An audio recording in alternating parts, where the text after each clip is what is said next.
একটু দূর থেকে হাতছানি দিচ্ছে পাহাড়। যতদূর চোখ যায় কেবল আকাশ, পাহাড় আর ঠান্ডা কুয়াশায় মাখা কিছু মানুষ।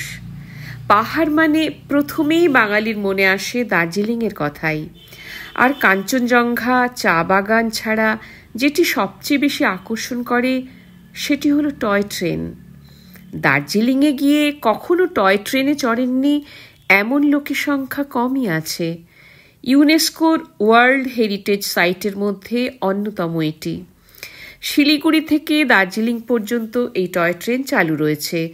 দার্জিলিংয়ের গল্প শুরু হয় আজ থেকে প্রায় 259 বছর আগে। সেই 1765 সালে বাংলার উত্তরের এই অংশে এসে উপস্থিত হন একজন তিব্বতী লামা, নাম দোরজে রিনজিং। আজকের যেটি অবজারভেটরি হিল নামে পরিচিত, সেটি তখন ছিল স্থানীয় লেপচাদের অত্যন্ত পবিত্র স্থান। সেই স্থানেই লামা দোরজে রিনজিং তৈরি করেন একটি বৌদ্ধ মঠ। একটু একটু করে লেপচা ও স্থানীয় ভুটানিরা এই মঠে আরাধনা শুরু করেন। লামা দোরজে রিনজিং থেকে কালক্রমে এই জায়গার নাম হয় দার্জিলিং। দার্জিলিং শহর তার সমস্ত সৌন্দর্যের ডালি নিয়ে দাঁড়িয়ে থাকে পর্যটকদের জন্য। দাঁড়িয়ে থাকেন সেখানকার বাসিন্দারা। দার্জিলিং কেবল কেভেন্টার্স, গ্লেনারিস কিংবা টাইগার হিলের সমারোহ নয়, এখানে স্বমহিমায় রয়েছেন কাঞ্চনজঙ্ঘা। আকাশে যখন তিনি বিরাজ করেন তখন যেন মনে হয় বুকের উপর হাত রেখে শুয়ে আছেন স্বয়ং তথাগত। পর্যটকেরা তাই কাঞ্চনজঙ্ঘাকে বলেন স্লিপিং বুদ্ধা। পাহাড়ের রানী তার নিজস্ব ইতিহাস নিয়ে দাঁড়িয়ে আছে সগৌরবে। সেখানে কেবল সূর্যোদয়ের ক্যামেরাবন্দি মুহূর্ত নয়, রয়েছে প্রাচীন ঐতিহ্যের গন্ধ। সেই ইতিহাসের খোঁজে চলুন আজ আমরা যাই দার্জিলিংয়ের মহাকাল মন্দিরে।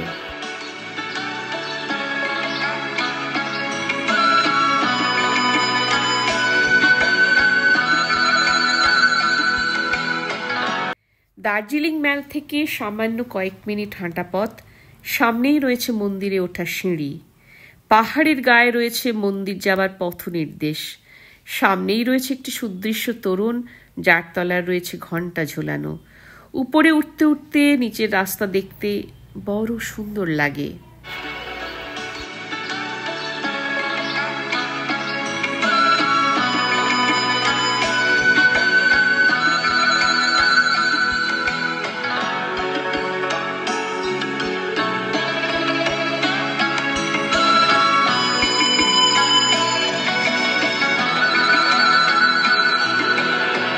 তারপর রাস্তা চলে গিয়েছে উইন্ডমেয়ার হোটেলের পাশ দিয়ে। সকালবেলায় রাস্তাটি ছিল বেশ নির্জন। রাস্তার দুপাশে রয়েছে উঁচু উঁচু পাইন গাছ।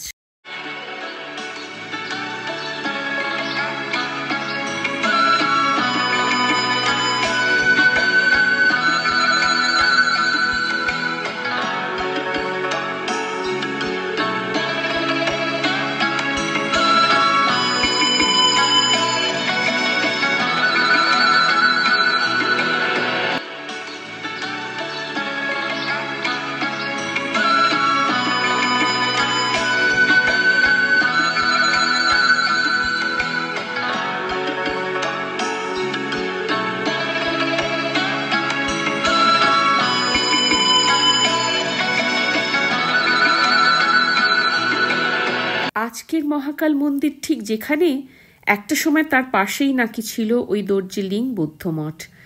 দোরজেলিংয়ের পাশেই 1782 সালে লামা দোরজে রিনজিং তৈরি করেন মহাকাল মন্দির। একজন মানুষ যিনি বিশ্বাসের দিক থেকে বৌদ্ধ, তিনি কেন শিব মন্দির তৈরি করেছিলেন তা আজ আমাদের বিস্মিত করে। তবে বৌদ্ধ মঠটি এখন আর নিজের জায়গায় নেই। 1788 ও 1815 সালে ইংরেজদের সঙ্গে যুদ্ধের সময় গোর্খা আক্রমণের ফলে মঠটি ব্যাপকভাবে ক্ষতিগ্রস্ত হয়েছিল। পরে ওই মঠটিকে স্থানান্তরিত করে কাছেই একটি ভুটিয়া বস্তিতে নিয়ে যাওয়া হয়।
মন্দিরে ঢোকার মুখেই স্বাগত জানানোর জন্য দাঁড়িয়ে রয়েছে বিশাল বড় একটি গেট।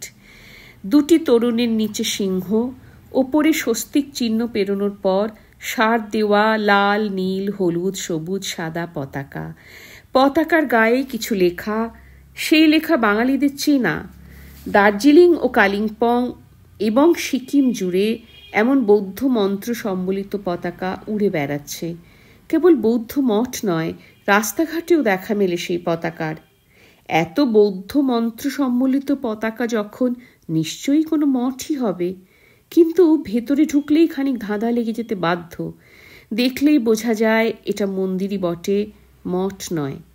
কিংবা বলা যায় মন্দির ও মঠ দুটোই। দার্জিলিংয়ের মহাকাল মন্দির এমনই অভূতপূর্ব ইতিহাস, ঐতিহ্য ও প্রথার এক সৌধ। দার্জিলিংয়ের বুকে থাকা জীবন্ত ইতিহাসের এক গুরুত্বপূর্ণ দলিল।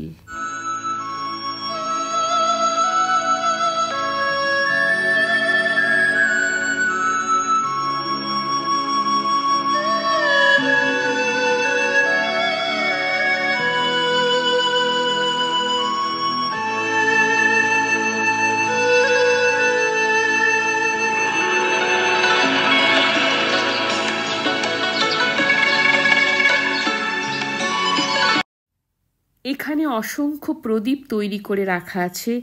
আপনি চাইলে মাত্র 20 টাকা দিয়ে প্রদীপ কিনে সেটি জ্বালিয়ে নিয়ে দেবতার উদ্দেশ্যে নিবেদন করতে পারেন।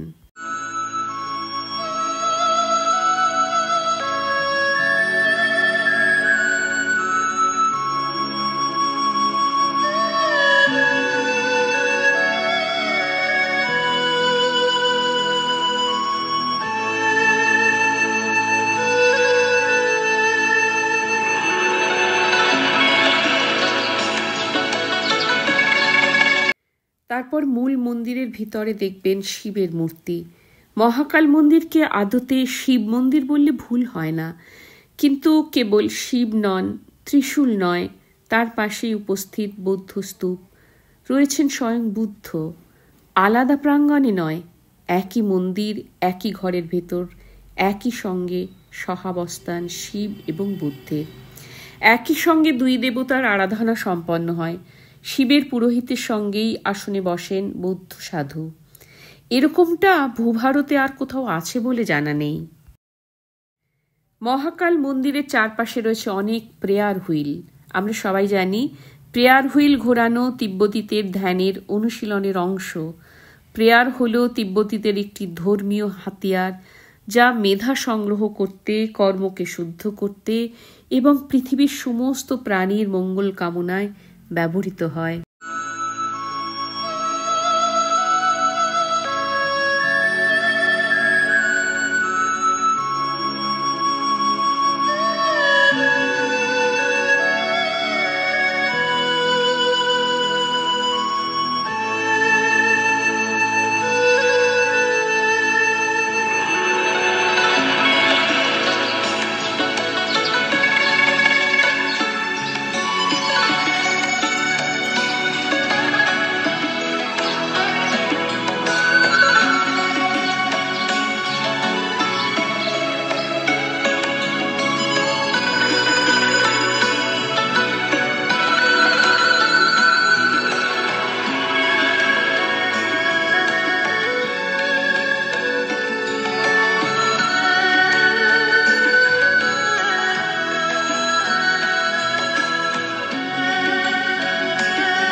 মন্দির প্রাঙ্গণের ভেতরেই প্রথমে আছে কালীর মন্দির।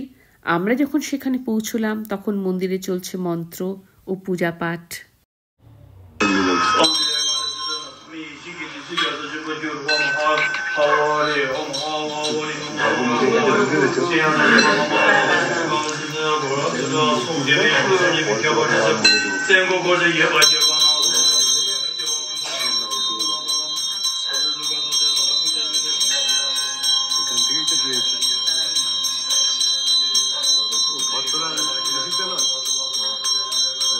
Musik